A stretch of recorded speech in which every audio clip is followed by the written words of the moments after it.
very good morning student.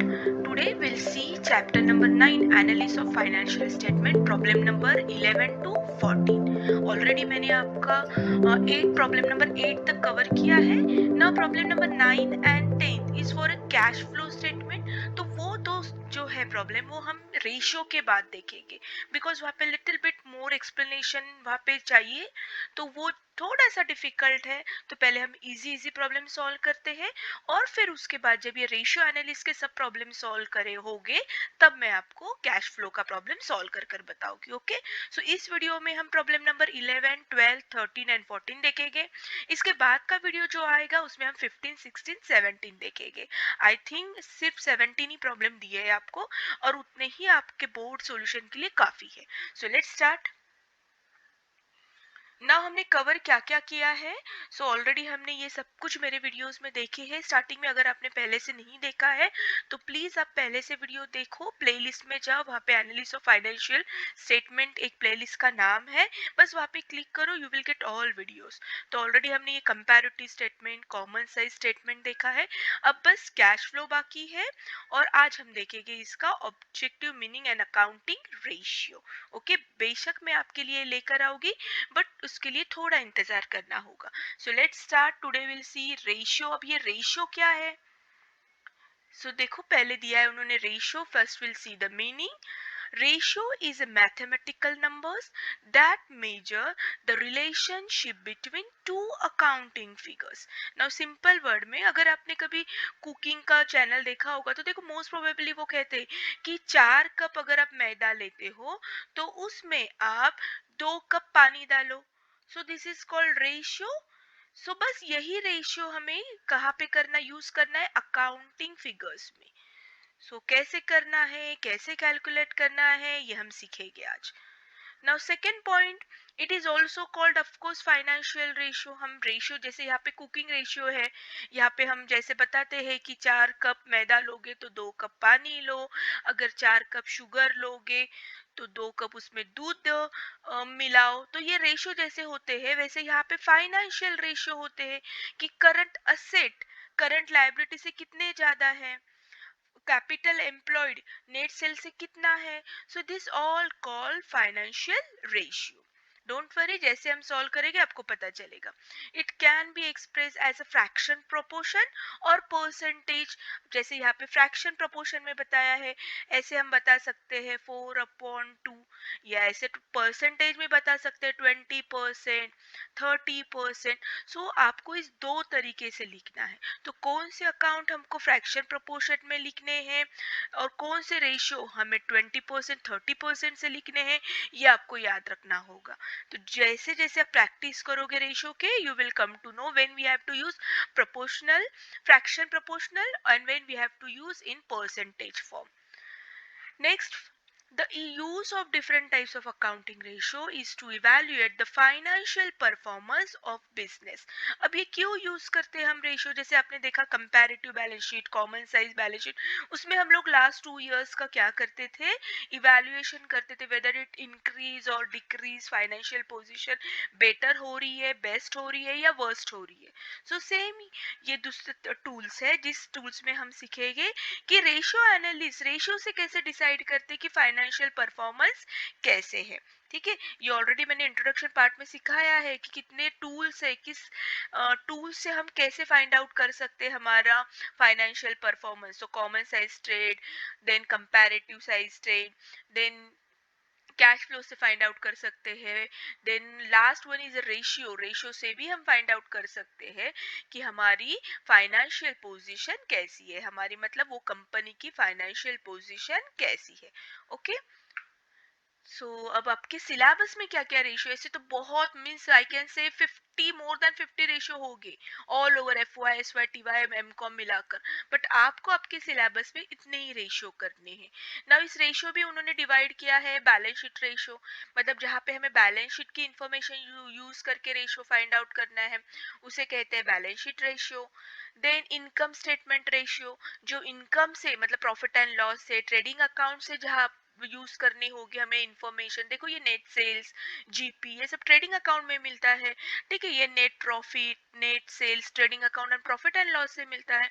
तो income statement से जो रिलेटेड है उसे कहते हैं income statement ratio. And third one is a combined ratio, इन दोनों का कंबाइन, मतलब जहाँ पे बैलेंस शीट की भी यूज है। देखो कैपिटल हम कहाँ पे लिखते हैं, कैपिटल बैलेंस शीट में लिखते हैं, और नेट प्रॉफिट कहाँ पे लिखते हैं, प्रॉफिट एंड लॉस में लिखते हैं। तो हमको इनकम स्टेटमेंट का भी यूज करना है और बैलेंस शीट का भी यूज करना है, उसे कहते हैं कंबाइंड रेशियो। ओके, लेकिन आपके जो उन्होंने प्रॉब्लम्स दिए सॉल्व करने, तो मोस्ट प्रोबेबली उन्होंने balance sheet and income statement पे ज्यादा फोकस किया है, ठीक है। तो आप भी ज्यादा, ऑफ कोर्स ये भी हम करेंगे, लेकिन ज्यादा फोकस आपको इन दो पे करनी है, ठीक है। रेशियो भी बहुत इजी है, मतलब लर्न करने की जरूरत नहीं, अगर आपको समझ में आए तो बहुत आसान जाएगा। So it's a current ratio. Current मतलब क्या, current asset upon current liability, मतलब वो कंपनी में करंट असेट कितना है और करंट लायबिलिटी क्या है और उनका रेशियो कैसे है। मतलब सिंपल है, देखो अगर आपने देखा करंट असेट का रेशियो 1 आया और लायबिलिटी का 1 आया, तो ये बेटर कंडीशन है। दैट मीन्स लायबिलिटी अगर 1 रुपए की है तो असेट आपका 2 रुपए का है, तो आपकी कंपनी सॉल्वेंट कहेगी। देखो हम बार बार 11 से यही सीख रहे हैं, when asset is more than the liability it is known as a solvent, ठीक है। तो ये कंपनी सॉल्वेंट है, easily company can pay his liability with the help of asset. अगर 1 रुपए की लायबिलिटी है तो 2 रुपए असेट है, तो ये असेट बेच के 1 रुपए लायबिलिटी पे कर सकते। सो इससे हमें समझता है कि हमारी कंपनी की पोजीशन बेस्ट है। अगर यही अगर उल्टा होता 1/2, तो ये है वर्स्ट कंडीशन है। इसका मतलब लायबिलिटी 2 रुपए है और वो पे करने के लिए सिर्फ 1 रुपया ही असेट है। Okay, so this is called insolvent. तो इस तरीके से हम फाइंड आउट करेंगे हमारा फाइनेंशियल परफॉर्मेंस कैसे है। क्विक रेशियो, नाउ ये क्विक रेशियो क्या है, ये ग्रॉस प्रॉफिट रेशियो क्या है, जैसे जैसे हमारे प्रॉब्लम्स आएंगे मैं आपको एक्सप्लेन करूंगी। So without wasting much time will see the solution. First will see the solution 11। देखो आपके टेक्स्ट बुक में, टेक्स्ट बुक ओपन करो, नोटबुक होनी चाहिए आपके हाथ में, मेरे साथ आप साइमल्टेनियसली सॉल्व करो, तो ही आपको अकाउंट और मैथ समझ में आएगा। Okay, so now see the company had following current asset and current liability, find out the current ratio। अभी हमने current ratio का फॉर्मूला देखा है। सो करंट फॉर्मूला क्या है करंट रेशियो का, current asset upon current liability. Okay, तो ये फॉर्मूला आपको याद रखना है, current asset upon current liability. अब इसमें से हमको फाइंड आउट करना है, everything is given. Current asset कौन कौन से है, तो देखो डेटर्स असेट है, देन स्टॉक असेट है, लूज टूल करंट असेट है। तो ये सब करंट असेट है। तो इन करंट असेट की टोटल करो, डेटर्स की, लूज टूल्स की एंड स्टॉक की। अब करंट लायबिलिटी कौन कौन सी है, तो current liability bills payable current liability है, देन क्रेडिटर्स है, and bank OD. Of course ये तो आपको 11 से सिखाया है, करंट लायबिलिटी एंड एसेट क्या होते हैं, कौन कौन से होते हैं। बस इन तीनों की टोटल करो और फाइंड आउट करो। देखो यहाँ पे मैंने बताया आपको डिटेल्स में, करंट असेट की टोटल सब मिला के 2 लाख आती है, करंट लायबिलिटी की टोटल 1,20,000 आती है। तो इधर से ही हमें पता चलता है कि asset is more than the liability, तो इनका रेशियो अच्छा आएगा। सो अब पुट करो आपके इसमें फॉर्मूले में। सो करंट असेट, देखो ना we got the value, current asset की वैल्यू हमें यहाँ पे मिल चुकी है, इट्स 2 लाख। तो यहाँ पे 2 लाख पुट करो। करंट लायबिलिटी मिल चुकी है सबकी टोटल 1,20,000, यहाँ पे पुट करो, अब डिवाइड करो। सो 0 0 गॉन, कितना आंसर आता है 5 देखो ये 4 जाएंगे, ये 4 जाएंगे, तो अल्टीमेटली बचता क्या है 20/12। सो 4 के टेबल में आता है ना। सो यहाँ पे 5, देखो 4 3 जा 12, 4 5 जा 20, सॉरी 4 3 जा 12, तो ये आएगा 3। तो हमारा आंसर आया 3। तो हम कह सकते हैं कि ओके इनकी पोजीशन अच्छी है। जब 3 रुपए की अगर लायबिलिटी है तो 5 रुपए इनके पास असेट है, so this is a good position. Okay, now will move to the next. I hope आपको समझ में आया है, बार बार प्रैक्टिस करो, इसमें मार्क्स आराम से आपको मिल जाएंगे। So will move to the next.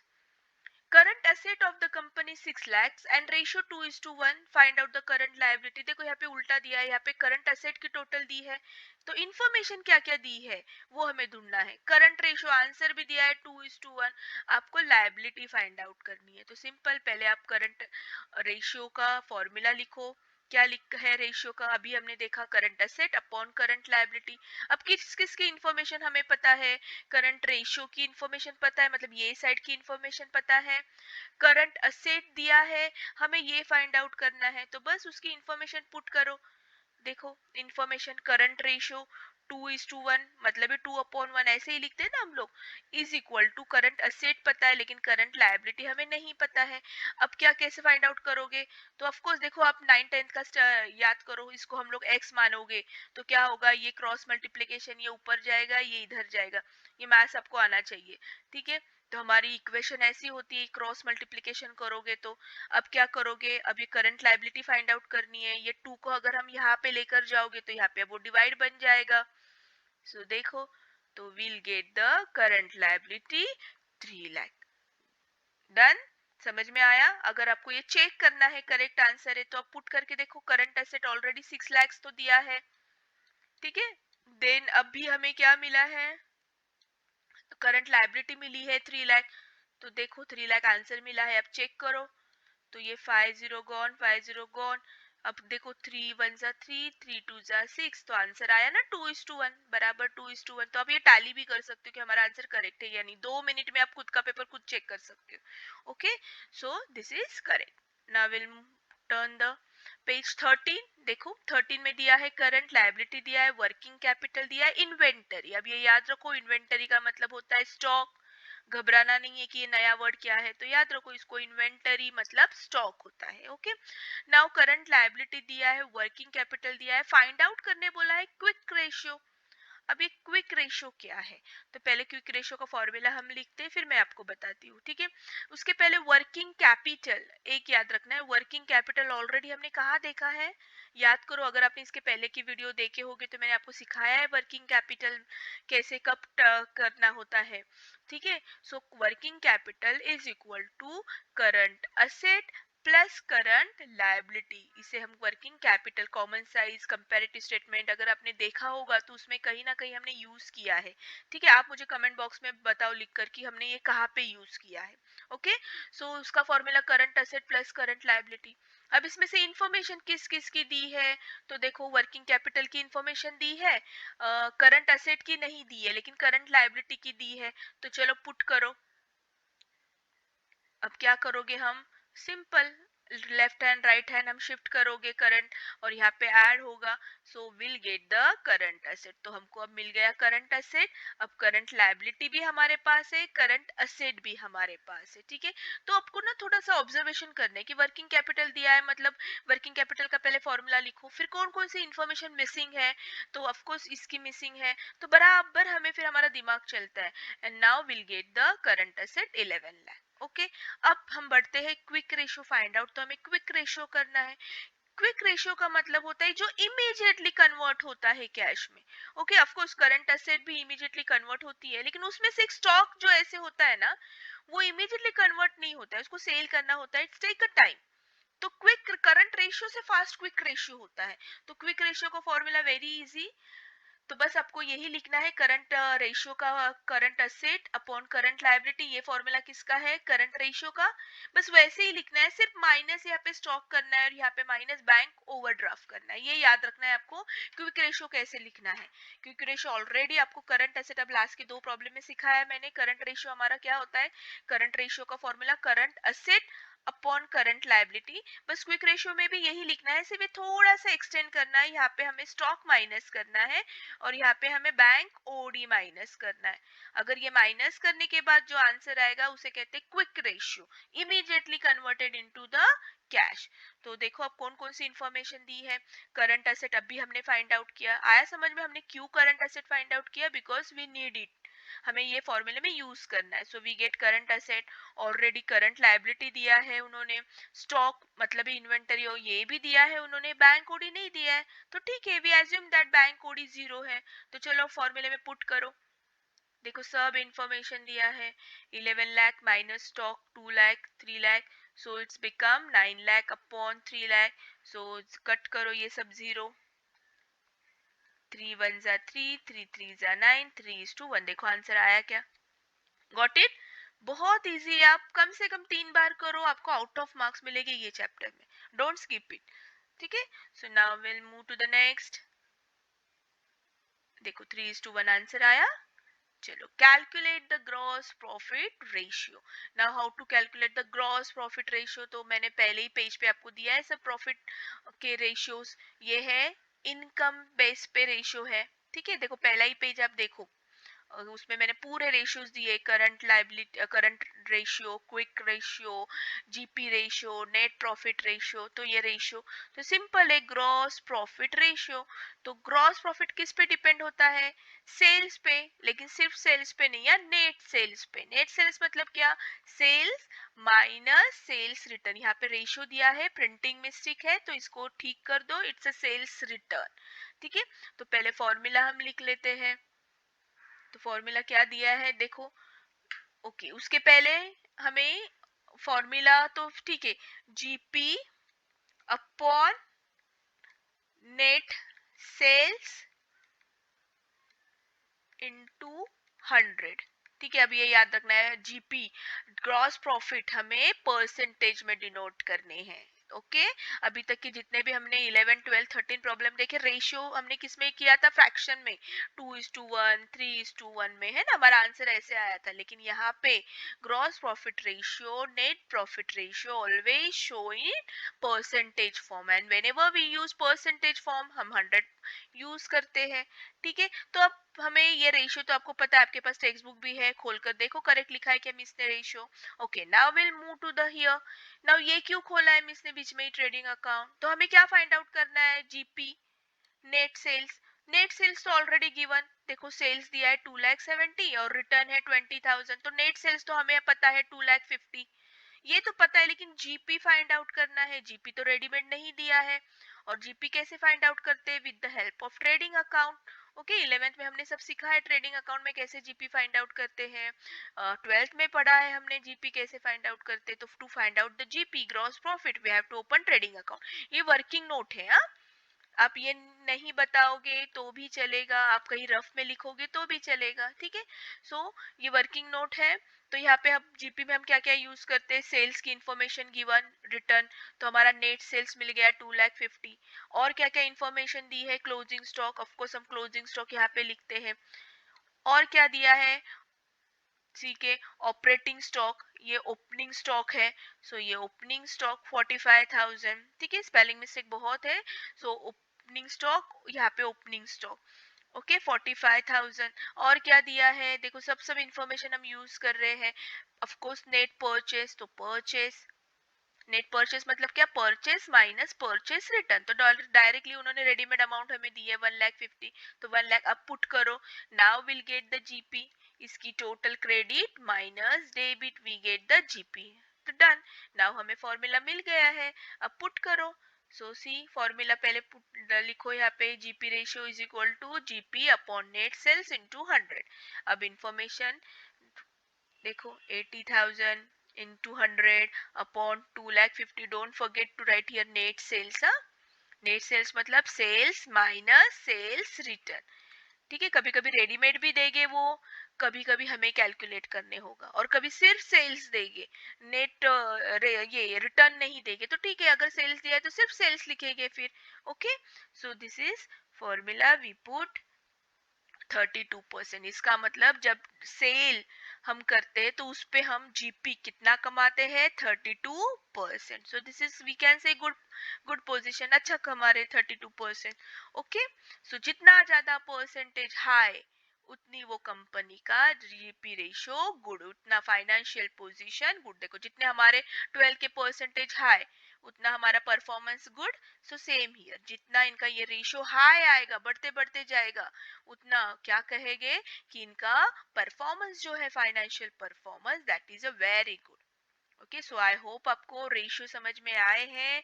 So please अगर कोई डाउट रहेगा तो आप मुझे कमेंट बॉक्स में पूछिए, ऑलरेडी मैंने एक्सप्लेन किया है। अब नेक्स्ट वीडियो जो लेकर आऊंगी वो मैं 15 16 एंड 17 के प्रॉब्लम से वो लेकर आऊंगी, और उसके बाद कैश फ्लो में आपके लिए सिखाऊंगी, क्योंकि कैश फ्लो के लिए थोड़ा सा डिटेल्स आपको एक्स्ट्रा चाहिए है। एग्जैक्टली उसका मीनिंग क्या है, थोड़ा सा वो कैलकुलेशन भी वी कैन से क्या ज्यादा है, तो हमें उसे वक्त लगेगा। तो हम पहले ये इजी इजी फिनिश करते हैं and surely will see cash flow statement. So have a nice day. Thank you so much. Bye bye.